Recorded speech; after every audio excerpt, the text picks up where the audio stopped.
looking at the back of the book so that I know this is a spoiler alert. I am not quite through this book. This is called Devil on Her Tongue. Linda Holman. And I'm not quite done, as I said. And I can't say the names in this book. Okay. The main character's name is Diamantina. I think it's Diamantina. Diamantina. Yeah. Kind of pretty, really. All the names are pretty. I just can't say them. Diamantina. Sometimes I just think diamond. Makes it easier for me. Anyways, I've had a few tears in my eyes this morning because she just found out that her father died. And she didn't get to see him again. And it broke my heart. I had tears in my eyes. And like I say, these are spoiler alerts. If you don't want to know, don't watch. I'll do a couple videos on this book. She gets pregnant. And not by a man she wants to get pregnant by. And, you know, I know she'll grow to love the little girl. She gives her the prettiest name. I'd have to look in the book now to find it. But it's not the baby's fault. And she will learn to love it. And she already is, actually. She's already finding that she feels very protective of it. Sometimes I wish she would have told her husband's brother. Again, I'd have to look at these names to say them because they're all very different type names. And it's not in the front of the book. Hang on a minute. Name's the little girl Candelaria. Candelaria. Pretty. Now, her husband's brother's name is Esperito. Is the closest I can figure out. And then her husband has another difficult name. But Esperito is married to Olivia. And unfortunately, Esperito tries to get along with his brother, but there's some bad blood there between them, unfortunately. Bonifacio. I think that's how you say the husband's name. Bonifacio is how I'm going to say it. Now, he went to be a priest, and he had some very sad things happen.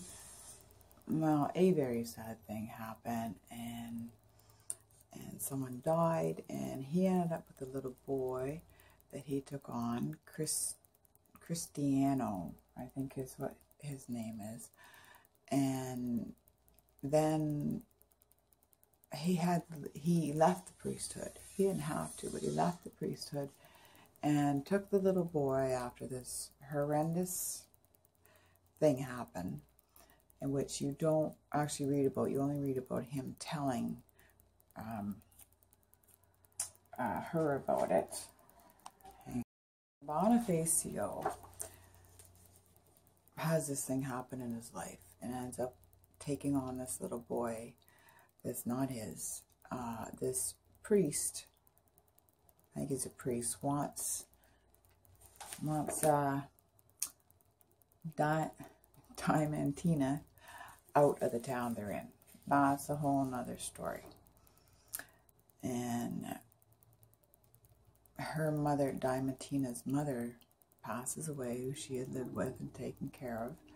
And her mother had a very mysterious background too, which takes her a long time to find out what happens. And I don't even know if she really ever finds out every single detail, though the mother tells her quite a bit. And the priest arranges for the husband and her to be married, Bonifacio and Diamantina. My goodness, that's quite a sign to put up. To be married because, yeah, the priest wants her out of the city, town, village. And so he takes the husband. They get married. There's no love between them. It's purely needed. They both need this to be done. and he takes her away from the sea, which she loves and was raised beside, and her father left, went away. Takes her to another town by ship, and she ends up in a valley up in the mountains where she can't see the sea, and she grew up beside the sea, so it's very difficult for her. And her husband's father lives there too.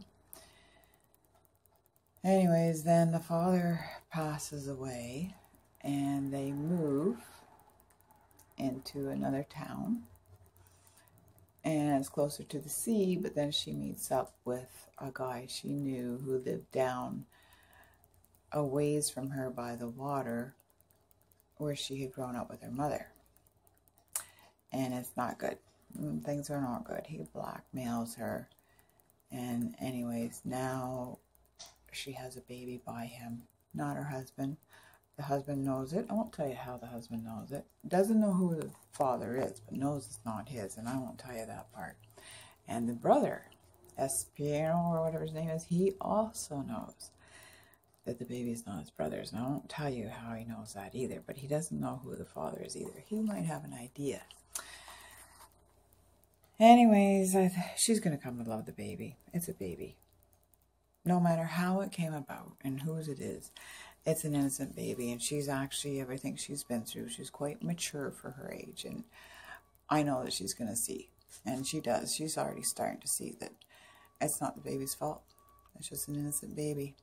And the nurse who took care of her told her that it may be the only child she ever has because it was a difficult birth for her. The child was backwards.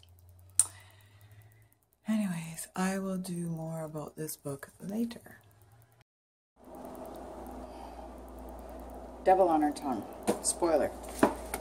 I'm walking on the treadmill, and I was thinking, I really wish when Diamantina got pregnant,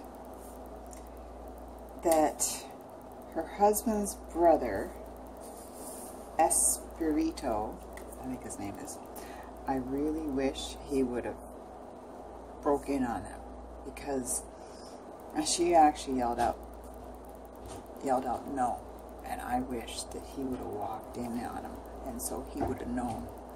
That's a little better. That's all the light I have. Devil on Her Tongue. More spoilers. I am on page 422. And I have to say, I made myself a note. And I have to say, unless the bad guy who fathered Diamantina's daughter. Diamantina's the main character. The daughter she has is named Candelaria. I think I did better in the last video. Candelaria. Now, that's Diamantia's husband. Her husband's name is Bonifacio.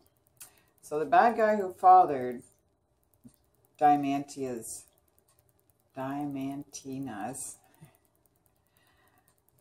daughter dies, and unless her husband Bonifacio dies, I really don't know what she's going to do or how she's going to get out of this. I'm not quite done yet, like I say. But a lot of times in books, the bad guy, he dies, and that's how they get out of it. And I need to take off these reading glasses